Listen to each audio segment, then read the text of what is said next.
Les podcasts du Figaro. Prêt pour le décollage.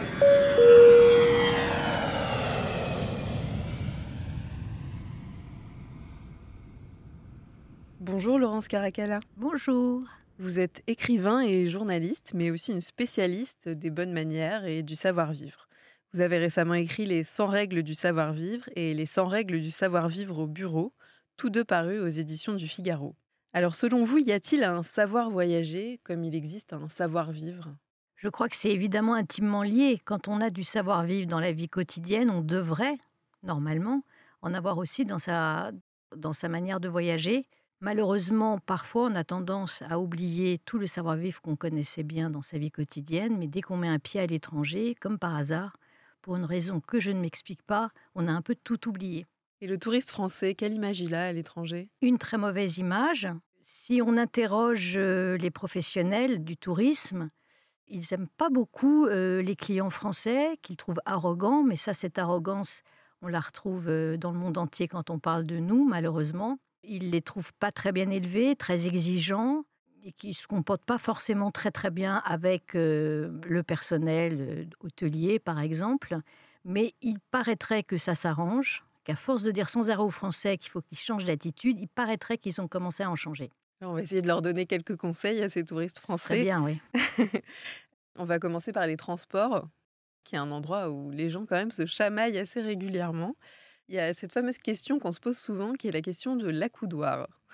Alors l'accoudoir, c'est une grosse question parce que tous, on a au moins une fois dans notre vie, on s'est demandé est-ce que cet accoudoir est plutôt pour moi ou plutôt pour mon voisin. En particulier, comme dans les avions, on est dans la place du milieu. Effectivement, il n'y a pas vraiment de règles. En tous les cas, les compagnies aériennes ne nous en donnent pas. C'est à vous de voir à quel moment vous pouvez le partager. Alors, vous pouvez évidemment vous retourner vers votre voisin, lui faire un grand sourire. On n'insistera jamais assez sur le fait que, quoi qu'il arrive, il faut sourire dans la vie. Ça vous ouvrira bien des portes. Et faire comprendre à votre voisin que vous prenez un petit bout de l'accoudoir et que vous lui laissez l'autre. Mais en revanche, si votre voisin prend toute la place, moi, j'hésite pas à donner un tout petit coup de coude pour lui faire comprendre qu'après tout, c'est pour nous deux. Un petit coup de coude, ça fait jamais de mal. Ça fait jamais de mal, surtout si c'est fait avec le sourire. Est-ce qu'on incline son siège dans l'avion ou pas ? On a le droit de le faire en théorie. On a le droit de le faire, il y a une manette spéciale pour le faire, donc a priori, on peut le faire. Je crois qu'on peut, si on veut, se retourner vers son voisin derrière soi et lui faire encore une fois un sourire pour lui expliquer qu'on va se reculer. Je crois qu'on peut tout à fait le faire puisque tout a été fait pour que vous puissiez vous incliner et être un peu plus à l'aise dans votre avion, particulièrement quand vous avez 12 heures de vol. Moi, je considère qu'on peut tout à fait reculer son siège.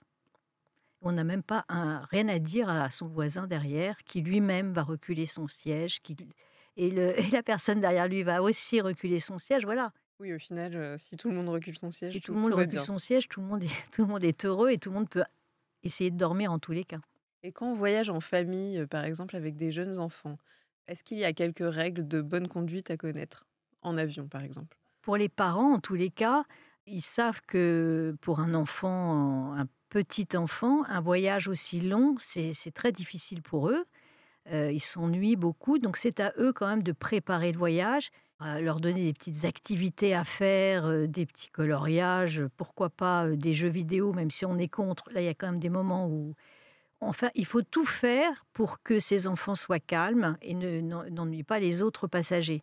Donc évidemment, on surveille, on regarde s'ils ne donnent pas des grands coups dans le fauteuil de devant, puisque tous les enfants du monde donneront des coups dans le fauteuil devant eux.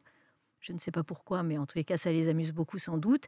Et là, ce n'est pas à la personne qui reçoit les coups de se retourner pour demander aux parents de calmer leur enfant, mais c'est aux parents de le faire immédiatement. Un enfant doit se tenir à peu près calmement. On sait que c'est difficile. Si des enfants pleurent, hurlent, c'est très difficile pour les autres passagers de prendre un air agacé ou de faire des réflexions désagréables aux parents, même si parfois ils en font. Il faut comprendre que pour ces enfants, c'est pas très rigolo de faire ces longs voyages. C'est un mélange des deux. Il faut que les parents occupent leurs enfants et que les autres passagers soient un petit peu patients. Il y a un autre moment qui est un petit peu un moment de tension dans l'avion, c'est la fin du vol. Et le moment où voilà, il y a toujours des gens qui doivent aller plus vite que les autres, plus vite que la musique, qui se lève en premier, qui se ruent sur leurs affaires et qui passent devant tout le monde. Quelle est la bonne attitude à adopter à ce moment-là? Je crois qu'il faut attendre que les gens qui sont les que les enfin, je vous parle de quelque chose qui me paraît très logique et même instinctif, c'est même plus du savoir-vivre. C'est-à-dire qu'on attend que les gens devant se soient levés, aient pris leurs valises et se dirigent vers la sortie. La seule excuse que je trouve aux gens qui bousculent tout le monde pour, sortir le plus vite possible, c'est des gens qui ont peur de l'avion et qui n'ont qu'une envie, c'est d'en sortir. Ça existe. Il y en a plein. D'ailleurs, ils se mettent toujours côté couloir parce qu'ils ont envie de partir à toute vitesse. Et je rappelle que quand on entre et quand on sort d'un avion, on salue le personnel navigant, comme on dit, et on passe pas raide comme des piquets sans même leur jeter un regard. En tous les cas, quand l'avion atterrit, on attend son tour, hein, tout simplement. Et justement, avec le personnel, navigant, il y a une attitude particulière à adopter. J'ai vu qu'il y avait une hausse ces dernières années de l'incivilité vis-à-vis des hôtesses de l'air, des stewards, qui font face à de plus en plus d'agressions. Alors je crois que l'incivilité, pour une raison assez banale, c'est qu'en fait, très souvent maintenant dans les avions, on doit payer son soda, on doit payer son jus de tomate, puisque paraît-il que c'est le jus de tomate qui se vend le plus Il et qui ne paraît. se boit que dans l'avion d'ailleurs. Et ça, les passagers ont beaucoup de mal à supporter ça parce que pendant des années, évidemment, on leur offrait des boissons. Donc je crois que cette agressivité vient aussi de là. Ensuite, encore une fois, certains individus ont peur en avion et la peur peut provoquer de l'agressivité. Et troisièmement, eh bien, c'est les gens grossiers, on en connaît tous, à qui tout est dû et qui considèrent qu'une hôtesse de l'air, c'est un petit personnel qui doit être à son service. Enfin, ça me paraît fou, mais malheureusement, ça arrive très souvent. Moi, à chaque fois que je prends l'avion, il y a toujours pas un scandale, mais il y a toujours une petite tension dans l'avion. C'est des gens qui sont grossiers aussi bien au café du coin que dans l'avion, quoi. Ils sont pas, on leur a pas expliqué les règles du savoir-vivre, hein. Donc il faut absolument qu'ils achètent mes livres et ils verront comment on fait. Et c'est vrai que le voyage est un peu un révélateur parce que les gens, parfois, on a l'impression, sont désinhibés, quoi. Ils partent, ils sont en vacances, ils sont loin de chez eux et finalement, c'est leur pire trait de caractère qui ressortent, quoi. Absolument, oui. De temps en temps, ils rentrent dans l'avion, ça veut dire qu'ils partent en vacances, ils ont tout oublié derrière eux, qu'il n'y a plus de règles. Toutes les règles qu'ils sont obligés de suivre toute l'année, là maintenant, justement, on leur dit, ben non, eh ben si, même en vacances, il y a des règles. Alors évidemment, c'est des règles beaucoup plus légères et beaucoup plus agréables, mais il y a quand même des règles.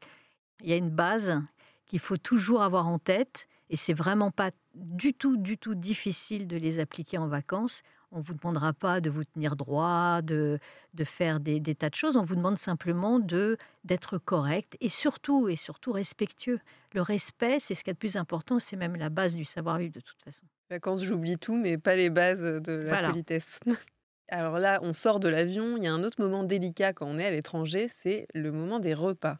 Parce que finalement, les règles de savoir-vivre à table, en France ou dans un autre pays sont pas du tout les mêmes. Est-ce que vous avez en tête quelques règles de base à connaître, dans tel pays ou dans tel autre? En Angleterre, par exemple, on ne pose jamais ses mains sur la table entre 2 bouchées comme nous on fait en France, puisqu'on les pose sur les genoux.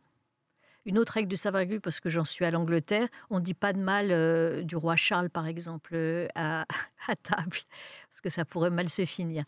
Plus sérieusement, au Japon, on ne plante pas ses baguettes dans son riz. C'est considéré comme, quelque chose de très vulgaire. Et la dernière règle qui me vient en tête, c'est en Italie. Quand vous allez en France dans les pizzerias, on vous donne une grande cuillère pour pouvoir manger plus facilement vos spaghettis. Ça ne se fait pas du tout en Italie. Les Italiens ne se servent pas de cuillère. Ils doivent être ahuris quand ils arrivent en France et qu'on leur en propose une. Voilà, en Italie, on mange ses spaghettis avec une fourchette. On se débrouille comme ça. Les Italiens, évidemment, se débrouillent beaucoup mieux que nous avec ça. Mais il faut les regarder faire et suivre leur exemple. Et en matière de couverts, si on se retrouve en Asie, dans un pays où on mange avec des baguettes et qu'on ne sait absolument pas s'en servir, est-ce qu'on demande une fourchette et un couteau? Oui, on peut le faire, mais je trouve ça plus respectueux pour le pays d'essayer de ne pas le faire et d'utiliser les baguettes comme tout le monde. Alors au début, ça va être un petit peu compliqué, puis très, très vite, on va s'y faire, mais on n'est pas obligé de demander, des fourchettes et des couteaux si vraiment vous sentez que vous n'y arriverez jamais, oui, demandez. S'il y en a, parce que je pense qu'il y a des restaurants au Japon où il n'y en a pas. Et Mmh, là, vous allez être bien ça obligé c'est de vous sûr. débrouiller tout seul. D'autant qu'ils parlent très mal anglais, donc il faut aussi réussir à leur, faire passer le message, en japonais. Voilà. C'est encore une autre affaire. Et au moment de sortir de table, il y a toujours la question, du pourboire, parce qu'alors là, c'est pareil, c'est très, très variable d'un pays à l'autre. Si on ne sait pas ce qui se fait dans ce pays-là. Je crois déjà qu'il faut vraiment se renseigner. Vous avez tous les outils possibles et imaginables pour vous renseigner. Je ne vous demande pas d'acheter un guide pour ça. Vous ouvrez votre portable et là, vous mettez pour boire tel pays. Vous avez tous les renseignements qu'il faut. Vous savez évidemment qu'aux États-Unis, le service n'est pas compris, que vous devez donc ajouter, je crois, 15% de votre addition. Si vous ne le faites pas, le serveur vous le fera gentiment remarquer. En tous les cas, si vous ne le faites pas, il pourra croire que vous avez été très mal servi. On sait qu'aux États-Unis, on est toujours très bien servi puisque les serveurs en font toujours des tonnes pour que vous soyez bien, même si parfois ça peut vous agacer. Et puis dans les autres pays, encore une fois, renseignez-vous avant, parce que c'est vrai que c'est très désagréable de se retrouver à la fin d'un dîner, donner un pourboire alors que ça se fait absolument pas, ne pas en donner alors que c'est obligatoire, et vous vous retrouvez complètement idiot. Alors évidemment, il y a autant de façons de faire que de pays, donc je ne vais pas ici vous dire comment faire, mais en revanche, vous pouvez absolument vous renseigner avant d'aller dans un restaurant à l'étranger. Est-ce que c'est pas ça finalement le meilleur conseil à donner, quand on est en voyage? C'est de s'intéresser, aux règles de bienséance et à la société dans laquelle on se rend quoi, Évidemment, c'est l'essentiel dans un pays, qu'on aille dans un pays du Maghreb, en Amérique du Sud, qu'on aille dans le nord de l'Europe. Toutes les traditions sont différentes, elles sont toutes passionnantes, elles sont toutes amusantes même à découvrir. Donc je crois vraiment que avant de partir pour un voyage où qu'il soit, même dans des pays très proches du nôtre, les choses ne sont pas pareilles. En Espagne, c'est pas la même chose, en Italie non plus, au Portugal ou en Norvège. En Norvège, vous savez que vous devez par exemple enlever vos chaussures quand vous rentrez chez des gens parce que pour eux ça paraît tout à fait naturel, pour nous ça ne l'est pas forcément. Renseignez-vous, vous allez apprendre plein de choses passionnantes et vous serez le roi ou la reine du savoir-vivre. Merci Laurence Caracalla. Merci à vous. Je rappelle que vous êtes journaliste et écrivain et une grande spécialiste, des bonnes manières et du savoir-vivre. À bientôt. À bientôt. Merci d'avoir écouté ce podcast. Je suis Claire Rodino, journaliste au Figaro. Cet épisode a été réalisé par Salomé Boulet. Vous pouvez nous retrouver sur le site du Figaro et sur toutes les plateformes d'écoute. À bientôt.